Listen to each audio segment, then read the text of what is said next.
llego a la masonería en el año 2014, básicamente por una tradición familiar, donde desde mi Salta Corral, desde mi tatarabuelo hasta el día de hoy, todos los miembros de la familia del Valle han sido masones desde que llegaron a América. Ok. Ya en el siglo XIX, entonces yo me inicié en una logia mixta, la Leonardo da Vinci, cuyo cartel vi acá. Y después, en el año 2015, me inicié en la Gran Logia de Colombia. ¿Cómo fue llegar a la Gran Logia de Colombia? En la Gran Logia de Colombia yo entré sin ninguna prevención y pues, la primera impresión o sorpresa que tuve fue que me recibió el gran secretario de ese entonces. Y entonces él me vio con gran sorpresa. ¿Por qué lo vio con gran sorpresa? Porque yo en esa época trabajaba en una logia mixta que llaman irregular en la Gran Logia de Colombia. Y entonces yo con mucha naturalidad dije que donde podía comprar unos guantes para la tenida, porque en esa época, o por lo menos en esa logia donde yo trabajaba, eran demasiados ritualistas y en las tenidas obligaban a poner unos guantes blancos. Eso yo en lo personal lo considero un poco exagerado porque eso es más que todo para tenidas solemnes y en determinados roles. En esa logia eran tan ritualistas que decían que incluso los aprendices, todos debíamos tener unos guantes blancos. ¿Usted era aprendiz en ese momento? Era aprendiz, tenía un mes de iniciado. Y entonces le pregunté y me dijo, hay unos guantes en la basura. Y entonces yo lo vi como disgustado y yo me fui. Y al cabo del tiempo yo supe que eso había sido motivo de escándalo, que una persona con discapacidad entrara a la Gran Logia de Colombia, y él advirtió que a mí desde ningún punto de vista podían iniciarme, y ese fue mi primer contacto con la masonería o con la Gran Logia en el año 2014. Pero usted ya venía iniciado, porque usted ya había estado en otra... Yo ya me había iniciado en Barranquilla. En la logia que era de los Nami. ¿Cómo se llamaba él? Creo que se llamaba Iván Nami. ¿Iván Nami? O la Federación de Logias Masónicas. La Federación de Logias Masónicas. Que estaba ahí, cuyo gran maestro sempieterno era de apellido Nami. Debe ser el hermano. Pero, o sea, mi pregunta va a lo siguiente, o sea, usted ya venía iniciado cuando tuvo ese encontrón, claro, con el gran economo de la época. Pues no fue un encontrón. Yo vi que el señor me dijo que fuera a buscar en la basura. La verdad yo no lo cogí en ese momento personal. Y al cabo de 6 meses supe que eso a él le había disgustado ver una persona con determinadas características físicas ingresando a la Gran Logia de Colombia. ¿Sintió discriminación frente a ese episodio, querido hermano? Yo cuando entré, la verdad, pues la verdad es que yo no lo tomé de pronto era un exceso de inocencia, yo no lo tomé ni ofensivo ni nada. Y ya después cuando supe que él se había escandalizado y que había advertido que yo no me podía iniciar y no sé qué, pues entendí el tamaño de los prejuicios que existen en determinados ambientes. De eso también quería preguntarle, ¿existe el prejuicio masónico? ¿O la masonería es una institución prejuiciosa? Esa es una buena contrapregunta. Yo creería que más bien la masonería tiende a ser una institución prejuiciosa y por eso mismo se vuelve anacrónica. Ok. Veo que tiene ya el libro ahí. Sí. Listo, háblenos de esa obra nueva. Miren, en este libro que se llama Un juez contra toda adversidad, cómo sobrevivía a los diagnósticos, el dolor y la muerte. Entonces, en este libro, Un juez contra toda adversidad, cómo sobreviví a los diagnósticos, al dolor y la muerte, cuento mi historia con la masonería a grandes rasgos. No es el punto más importante del libro, entre otras cosas porque la masonería se ha encargado de que actualmente sea una institución irrelevante. ¿Irrelevante? Sí, claro. O sea, la masonería... Pero bueno, ¿toda la masonería es así?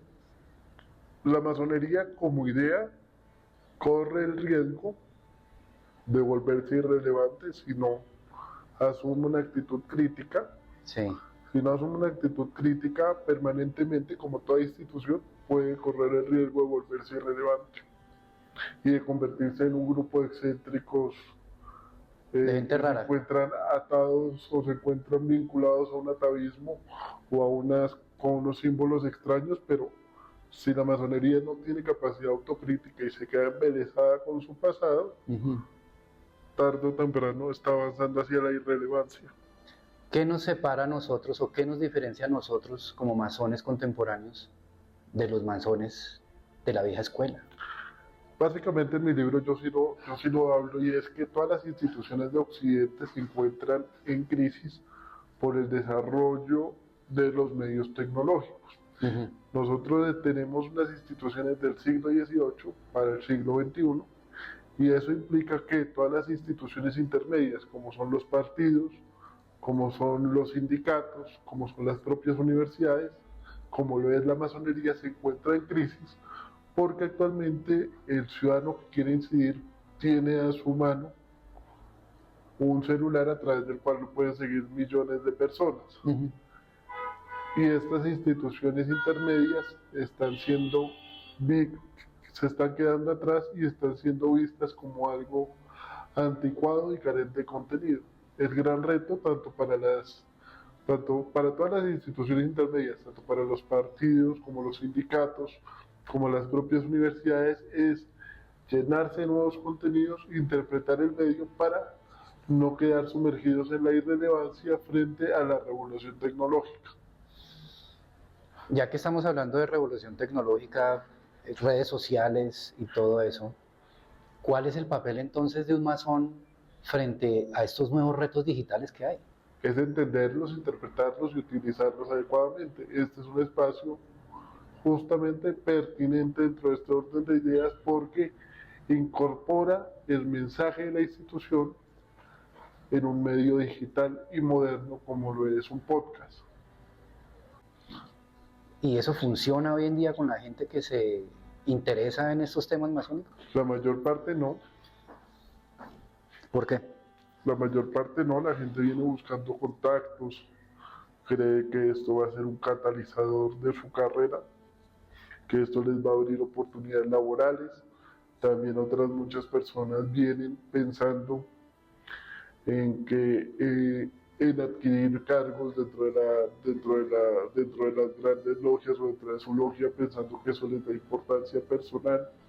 Algunos vienen pensando en hacer negocios o en lograr negocios con ocasión de la logia o de la masonería, pero en realidad muy pocas personas logran adquirir el conocimiento masónico, y lo más importante es aplicarlo para su vida.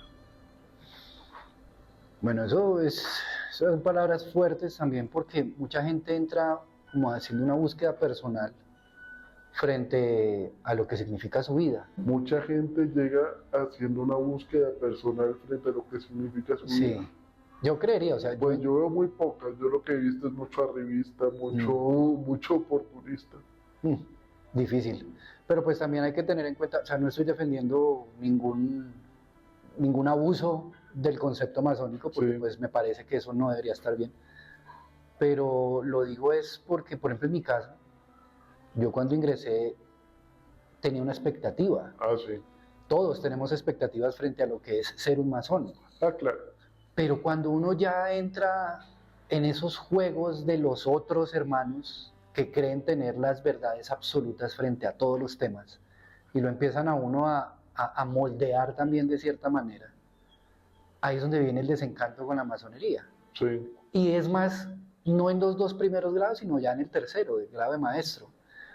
Puede haber desencanto de aprendices, puede haber desencanto de los compañeros, pero yo creo que el desencanto mayor sean los maestros masones. A mí me pasó desde el primer grado. Desde el primer grado, imagínense. Sí.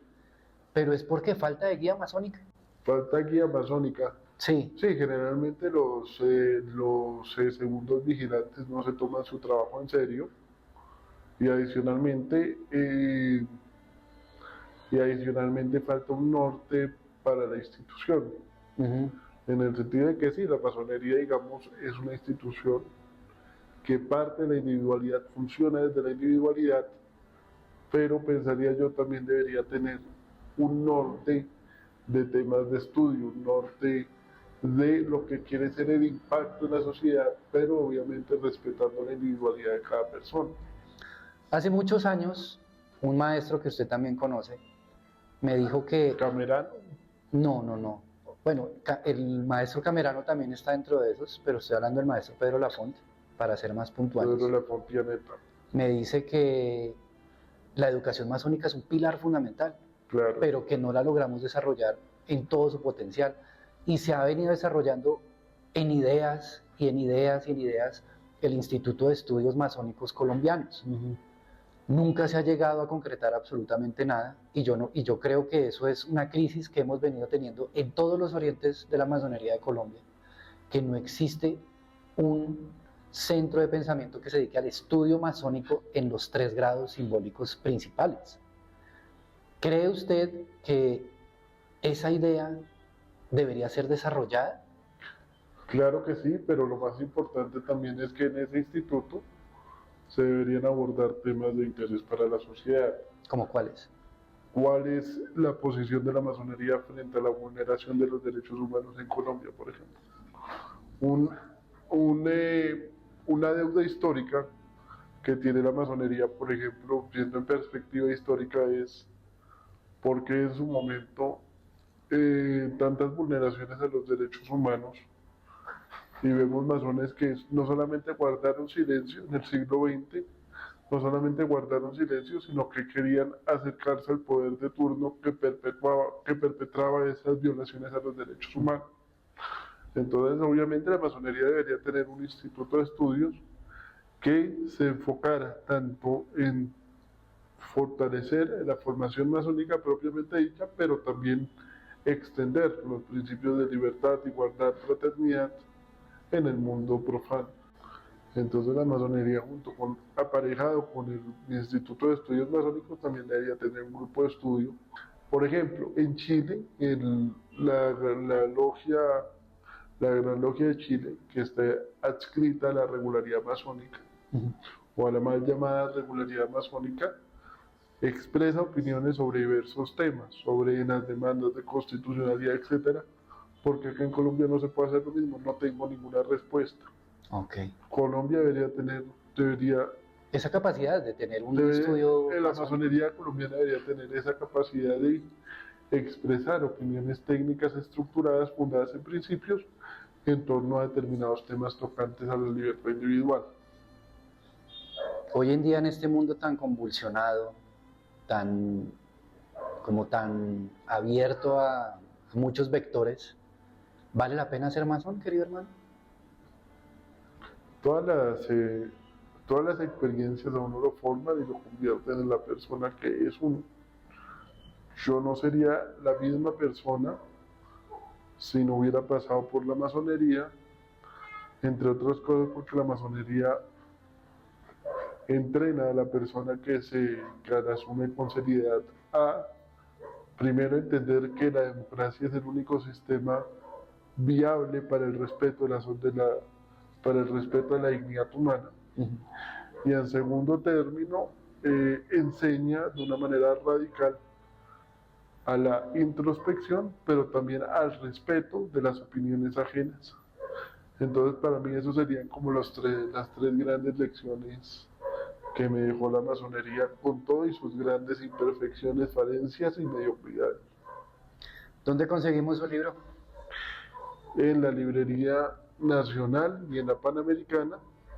Todas las ganancias van a ser destinadas para una fundación de personas con discapacidad, específicamente la Casa Ronald McDonald, que atiende a niños en condición de discapacidad para que estos tengan un lugar donde alojarse. Excelente. Bueno, no siendo más, mi querido hermano, muchísimas gracias por su tiempo. Esta entrevista creo que estuvo muy nutrida. ¿Algún comentario final? ¿Recomendaciones? La masonería es lo que los masones hacen de ella. Ojalá se haga un proceso, un punto de reflexión para reenfocarla y convertirla en algo relevante tanto para las personas que participan en ella como para la sociedad en su conjunto. Sí, esas palabras muy importantes de nuestro querido hermano José Hoffman.